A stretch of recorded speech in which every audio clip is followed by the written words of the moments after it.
Selamat berjumpa kembali Bapak Ibu, saudari-saudara umat beriman terkasih dalam Tuhan. Selamat memasuki awal pekan dengan gembira.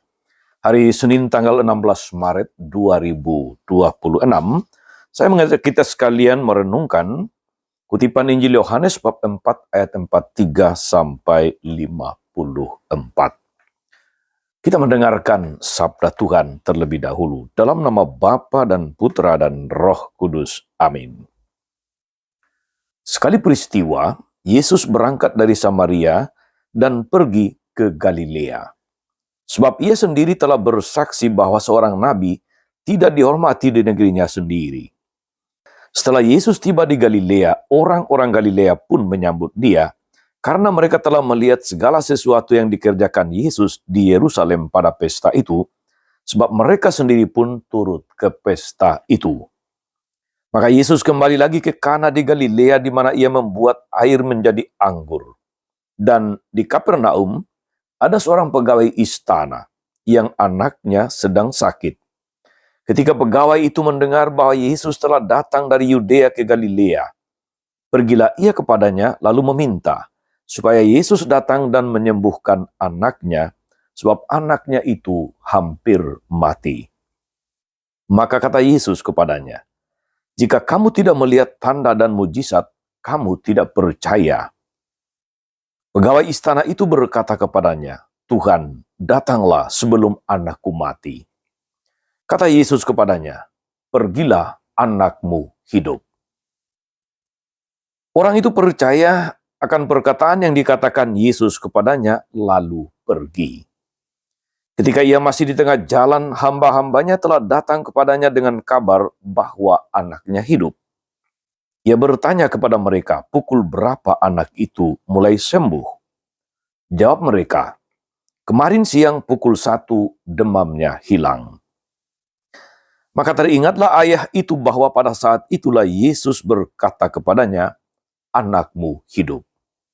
Lalu ia pun percaya, ia dan seluruh keluarganya. Dan itulah tanda kedua yang dibuat Yesus ketika ia pulang dari Yudea ke Galilea. Demikianlah sabda Tuhan. Bapak Ibu saudari-saudara umat beriman terkasih dalam Tuhan. Tuhan selalu menginginkan yang terbaik untuk kita. Bahkan setelah kita, katakanlah misalnya celaka karena kesalahan kita sendiri. Dia mau memulihkan keadaan kita, dia mau memulihkan keluarga kita. Namun Tuhan tidak pernah memaksakan kehendaknya. Ia akan melakukannya kalau kita percaya kepadanya. Karena Tuhan menghargai kebebasan kita, saudari-saudara. Percaya kepada Tuhan berarti mengizinkan Tuhan bertindak. Mengizinkan Tuhan bertindak. Seringkali saudari-saudara umat beriman terkasih, ketidakpercayaan kitalah yang menghambat Tuhan untuk menyembuhkan, untuk memulihkan, untuk menyelamatkan kita. Tidak percaya berarti, dalam tanda kutip, tidak mengizinkan Tuhan untuk bertindak. Kita manusia seringkali lebih mengandalkan kemampuan sendiri.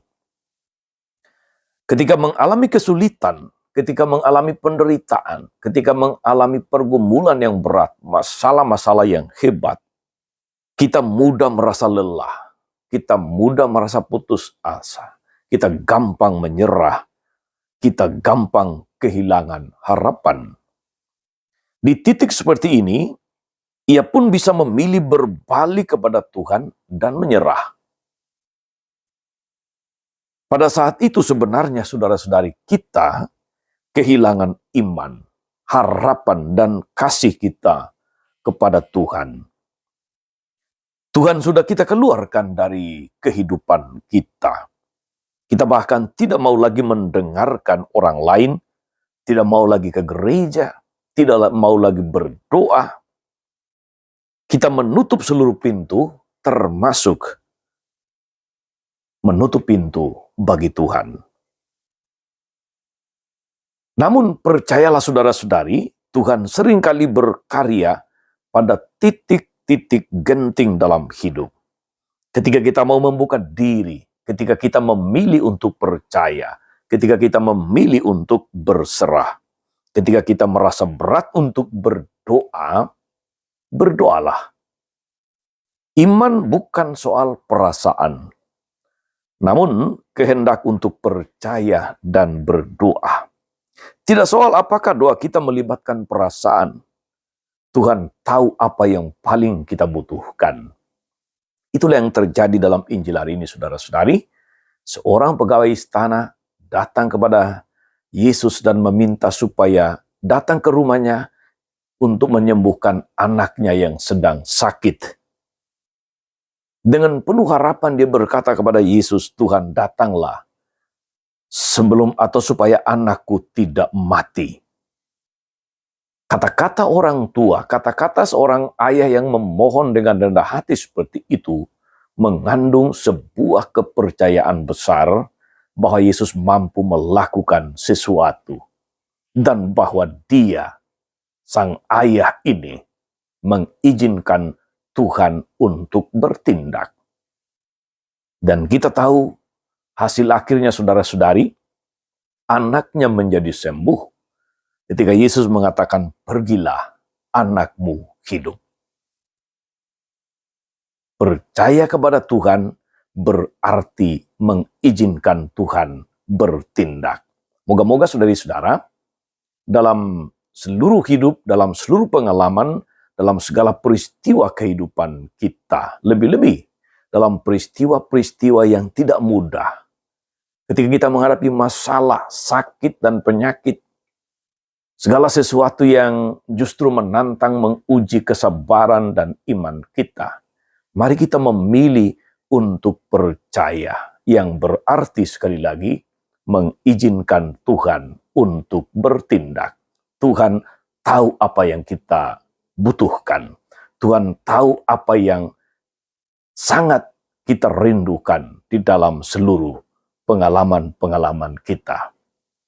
Tuhan Yesus memberkati kita semua. Amin. Tuhan Yesus Kristus, kami bersyukur atas firman-Mu yang meneguhkan kami untuk percaya dan mengizinkan Engkau bertindak dalam hidup kami, dalam pengalaman-pengalaman gelap, dalam pengalaman-pengalaman berat, susah, sulit, penderitaan, sakit, dan penyakit. Jangan biarkan permasalahan atau perasaan apapun memudarkan iman kami kepadamu. Terpujilah Engkau sepanjang segala masa. Amin. Saudari-saudara sekalian, berkatalah turun atas saudari-saudara, atas mereka yang kita doakan atau kita janjikan doa. Mereka yang sakit dan menderita, segala rencana, karya, dan pelayanan hari ini, Bapa dan Putra dan Roh Kudus. Amin. Tetap sehat, teruslah menjadi berkat.